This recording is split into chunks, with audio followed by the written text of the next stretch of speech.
সুপ্রিয় দর্শক, আসসালামু আলাইকুম। সবাইকে স্বাগত জানাচ্ছি আজকে গুরুত্বপূর্ণ সংবাদে। প্রথমেই জানিয়ে দিচ্ছি সংবাদ শিরোনাম, পরে বিস্তারিত। গাজায় যুদ্ধবিরতি ভেঙে ভয়াবহ ইসরায়েলি হামলা। ৭ শিশু ও ৩ নারীসহ এক পরিবারের ১১ জনের নিথর দেহ। বিশ্বজুড়ে ক্ষোভে ফুঁসে উঠেছে মানবতা। এদিকে বিশ্ব কাঁপানো ঘোষণা, পরমাণু কর্মসূচিতে আন্তর্জাতিক নিষেধাজ্ঞা মানবে না ইরান। শুরু হচ্ছে কি নতুন যুদ্ধের কাউন্টডাউন? শুনছিলেন সংবাদ শিরোনাম, এখন বিস্তারিত। তার আগে ছোট্ট একটি আবেদন। এক মুহূর্ত চোখ বন্ধ করুন। ভাবুন তো, একটা ঘর যেখানে একসময় ছিল হাসি, ছিল প্রাণের স্পন্দন, ছিল ১১টি জীবন্ত মানুষ, আশরাফুল মাখলুকাত, অল্লাহর সৃষ্টির শ্রেষ্ঠতম রূপ। দীর্ঘ ২ বছরের যুদ্ধবিরতি শেষে তারা ফিরছিল নিজেদের ভাঙা ঘরে, ধ্বংসস্তূপের নিচে মাথা নাওয়াতে, হয়তো একটু শান্তি খুঁজতে। কিন্তু সেই শান্তি আর পাওয়া হল না। এক মুহূর্তে সব শেষ হয়ে গেল। এখন সেই ঘরটা নেই, নেই সেই হাসিগুলো, শুধু পড়ে আছে নিথর শরীর।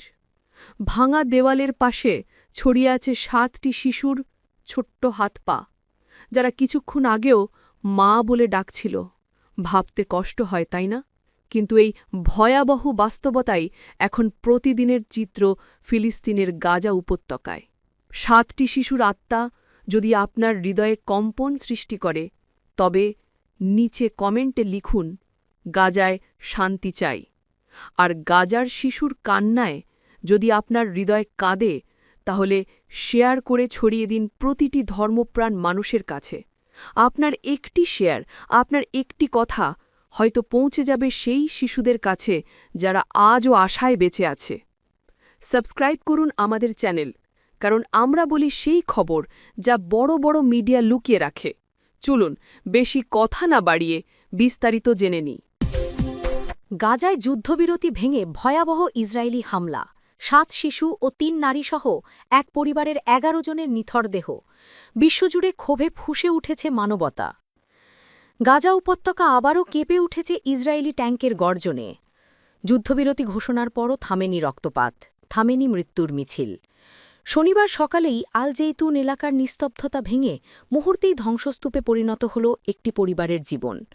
আবু সাবান পরিবার, ৭ শিশু, ৩ নারী আর এক পিতা, মুহূর্তেই আগুনে পুড়ে ছাই। গাজার সিভিল ডিফেন্স জানায় পরিবারটি তখন ধ্বংসপ্রাপ্ত নিজের ঘরে ফেরার চেষ্টা করছিল। হঠাৎ ট্যাঙ্কটিকে ছোঁড়া গোলা সরাসরি আঘাত হানে তাদের গাড়িতে। কোনো সতর্কতা, কোনো আগাম ঘোষণা কিছুই ছিল না। একজন প্রত্যক্ষদর্শী কণ্ঠ কাঁপিয়ে বললেন, আমরা শুধু একবার বিস্ফোরণের শব্দ শুনলাম, তারপর ধোঁয়া, আগুন আর শিশুদের চিৎকার। সিভিল ডিফেন্স মুখপাত্র মাহমুদ বাসাল বলেন, এই হামলা ছিল একেবারে পরিকল্পিত। তারা জানত এটি বেসামরিক গাড়ি, তবুও গুলি চালায়। এটা কোনো যুদ্ধ নয়, এটা হত্যাযোগ্য। গাজা প্রশাসন জানায় নিহতদের মরদেহে গভীর কাটা দাগ, অঙ্গবিচ্ছিন্নতা লক্ষ্য করা গেছে। তারা অভিযোগ করেছে ইসরায়েলি বাহিনী নিহতদের মানব অঙ্গ চুরি করেছে। এটিকে ভয়াবহ যুদ্ধপরাধ আখ্যা দিয়ে আন্তর্জাতিক তদন্ত কমিটি গঠনের দাবি জানিয়েছে গাজা প্রশাসন। বিশ্বজুড়ে এই খবর ছড়িয়ে পড়তেই সামাজিক যোগাযোগ মাধ্যমে শুরু হয়েছে ক্ষোভের ঝড়। টুইটার, টিকটক ও ইউটিউবে ট্রেন্ড করছে #StopKillingInGaza হ্যাশট্যাগটি। গাজায় হামাসের হুঁশিয়ারি, আমরা অস্ত্র রাখব না।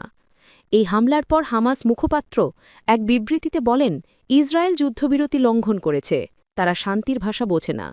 যদি এই নৃশংসতা চলতে থাকে, আমরা আবারও যুদ্ধের ময়দানে নামব। রয়টার্সকে দেওয়া এক সাক্ষাৎকারে হামাসের রাজনৈতিক ব্যুরোর সদস্য মোহাম্মদ নাজ্জাল আরস স্পষ্ট করে বলেন, আমরা এখনই অস্ত্র ত্যাগ করব না।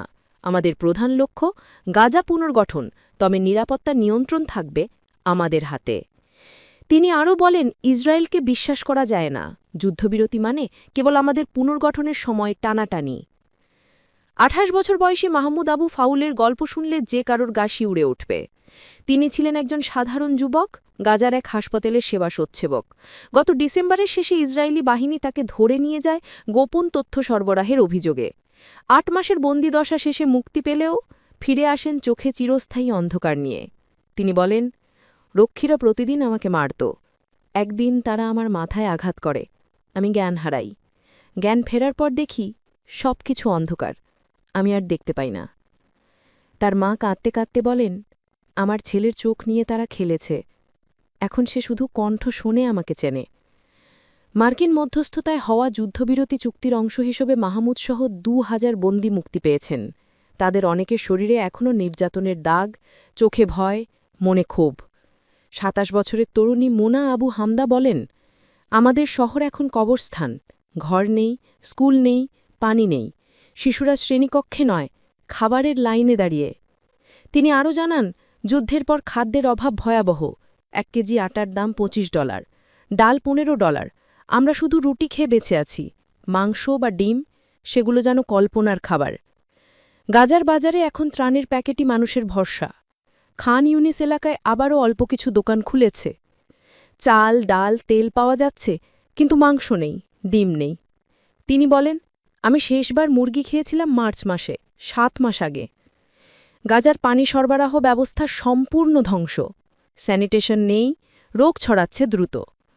মোনার মা গত বছর হেপাটাইটিসে আক্রান্ত হন, চিকিৎসা না পেয়ে মৃত্যুর মুখে। আমরা শুধু বাঁচতে চাই, মোনা বলেন। একদিন যেন সূর্যের আলোয় শিশুরা আবার হাসতে পারে। গাজার মানুষ এখনও ভয় নিয়ে বাঁচে। রাত নামলেই তারা আকাশের দিকে তাকায়, কোনো ড্রোন ঘুরছে কিনা। যুদ্ধবিরতি তাদের কাছে কাগজের কথা, বাস্তবে ভয়, ঘুলা আর শোকের দুঃস্বপ্ন। এক বৃদ্ধ বলেন, আমরা বেঁচে আছি কিন্তু জীবনের মানে হারিয়ে ফেলেছি। তবুও বাজাবাসী আশাবাদী। তারা বিশ্বাস করে একদিন সূর্য উঠবে শান্তির আলো নিয়ে, শিশুরা হাসবে, স্কুলের ঘণ্টা আবার বাজবে। এই ভিডিওটি যদি আপনার হৃদয়ে একটু হলেও নাড়া দেয়, নিচে কমেন্টে লিখুন #PrayForGaza। আর আমাদের চ্যানেলটি সাবস্ক্রাইব করুন, কারণ আমরা প্রতিদিন পৌঁছে দিই সেই সব সত্য যা অন্যরা দেখাতে চায় না। আপনার এক সাবস্ক্রাইব আমাদের কণ্ঠকে আরও শক্তিশালী করবে। আপনার এক শেয়ার গাজার এক শিশুর কান্নাকে পৌঁছে দেবে বিশ্ববাসীর কানে। শান্তির জন্য কথা বলুন, মানবতার পাশে থাকুন, এখনই সাবস্ক্রাইব করুন। বিশ্ব কাঁপানো ঘোষণা, পরমাণু কর্মসূচিতে আন্তর্জাতিক নিষেধাজ্ঞা মানবে না ইরান। শুরু হচ্ছে কি নতুন যুদ্ধের কাউন্টডাউন? বিশ্ব যখন শান্তির আশায় মুখিয়ে, ঠিক তখনই ইরানের ঘোষণা যেন বজ্রপাতের মতো। আমরা আর কোনো আন্তর্জাতিক নিষেধাজ্ঞা মানব না। তেহরান এক বিবৃতিতে জানিয়ে দিল, ২০১৫ সালের ঐতিহাসিক পরমাণু চুক্তির মেয়াদ শেষ, এখন থেকে সব বাধা নিষেধ বাতিল বলে গণ্য হবে।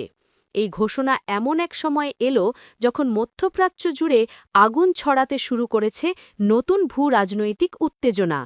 ইরানের পররাষ্ট্র মন্ত্রণালয় বলেছে, তারা কূটনৈতিক সমাধানে এখনও অঙ্গীকারবদ্ধ, কিন্তু নিজেদের অধিকার থেকে ১ ইঞ্চিও পেছাবে না।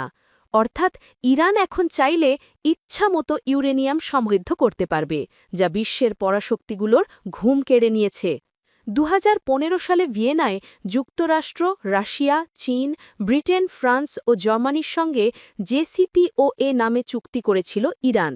চুক্তির বিনিময়ে তেহরানকে তার পরমাণু কর্মসূচি সীমিত রাখতে হতো এবং আন্তর্জাতিক পরমাণু শক্তি সংস্থা IAEA রাখত কঠোর নজরদারি। কিন্তু মার্কিন যুক্তরাষ্ট্রের সাবেক প্রেসিডেন্ট ডোনাল্ড ট্রাম্প ২০১৮ সালে একতরফাভাবে চুক্তি বাতিল করেন, ফলে পুরো প্রক্রিয়া ভেঙে পড়ে। এরপর থেকেই ইরান ধীরে ধীরে তার সীমাবদ্ধতা সরিয়ে নিতে থাকে। ৬০% পর্যন্ত ইউরেনিয়াম সমৃদ্ধ করার পর গত জুলাইয়ে ইরানের উপর হামলা চালায় ইসরায়েল ও যুক্তরাষ্ট্র। ১২ দিনের ভয়াবহ সংঘর্ষের পর কিছুটা শান্তি ফিরলেও ইউরোপীয় দেশগুলোর চাপে জাতিসংঘ আবারও নিষেধাজ্ঞা পুনর্বহাল করে। কিন্তু এবার ইরানের স্পষ্ট ঘোষণা, আমাদের স্বাধীন কর্মসূচিতে আর কেউ হস্তক্ষেপ করতে পারবে না। এতে স্পষ্ট বার্তা, তেহরান আর পিছু হটবে না। ব্রিটেন, ফ্রান্স ও জার্মানি অভিযোগ করেছে ইরান IAEA এর সঙ্গে সহযোগিতা করছে না। তারা চায় ইরান দ্রুত যুক্তরাষ্ট্রের সঙ্গে আলোচনায় ফিরুক। কিন্তু ইরানের পররাষ্ট্রমন্ত্রী আব্বাস আরাগচি এক ধাক্কায় সব জল্পনা থামিয়ে দেন। জাতিসংঘে পাঠানো চিঠিতে তিনি লিখেছেন, ২০১৫ সালের চুক্তির মেয়াদ শেষ, তাই সব নিষেধাজ্ঞা বাতিল। ইরান আরও জানায়, কায়রোতে IAEA এর সঙ্গে নতুন সমঝোতা করার উদ্যোগ ৩ ইউরোপীয় দেশের দায়িত্বজ্ঞানহীন আচরণে ব্যর্থ হয়েছে। বিশেষজ্ঞরা বলছেন এই ঘোষণা শুধু মধ্যপ্রাচ্য নয়, গোটা পৃথিবীর নিরাপত্তা ব্যবস্থার ওপর ছায়া ফেলবে। ইরানের হাতে শক্তিশালী পরমাণু কর্মসূচি মানে ১. ইসরায়েলের সঙ্গে সরাসরি সংঘর্ষের আশঙ্কা, ২. যুক্তরাষ্ট্রের হস্তক্ষেপ এবং ৩. তৃতীয় বিশ্বযুদ্ধের শঙ্কা।